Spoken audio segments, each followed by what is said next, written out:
गुरुजी, पारिवारिक जीवन में माता पिता बेटा बेटी हो या पति पत्नी हो या कोई भी रिश्ते में सुख दुख, परस्पर विरोध और प्रेम सदा मिक्स ही रहता है।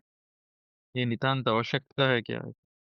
ऐसा ना, जितने भी आपके माता-पिता हैं, पत्नी है, बच्चे हैं, ये सब आत्माएँ हैं। वो इस संसार में, आपके परिवार में आपके साथ एक हो गई हैं, पर है तो सब अलग-अलग अवस्था सबकी। सबका इवोल्यूशन अलग है, सबका पुराना जीवन अलग है।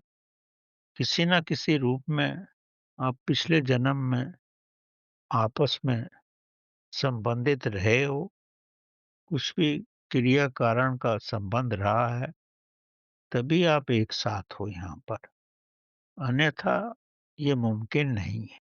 तो आप ये समझो, इन सब में आत्माएँ हैं, ये सब परमात्मा का ही रूप है।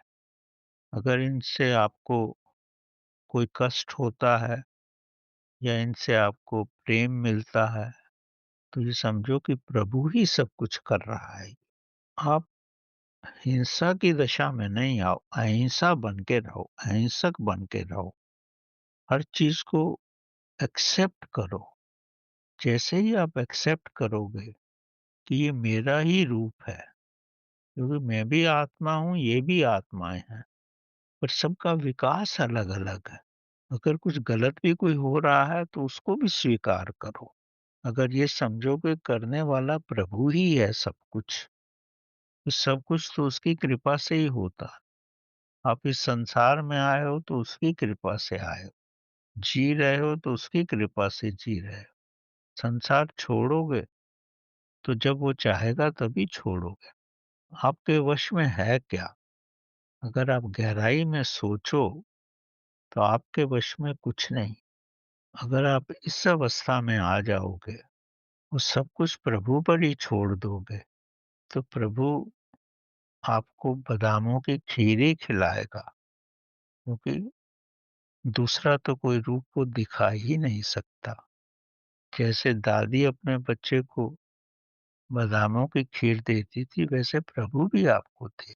सिर्फ उस पे छोड़ो। अगर उस पे नहीं छोड़ोगे, अपनी मर्ज़ी से करोगे, तो कभी आपको सफलता मिलेगी और कभी नहीं मिलेगी, और मोस्टली नहीं मिलेगी, क्योंकि करने वाला तो वही है। उसको अंदर-बाहर का सब पता है। अपनी नियति ठीक रखो, जी-जान से कार्य करो जो भी आपको दिया गया है, और बाकी सब उस पे छोड़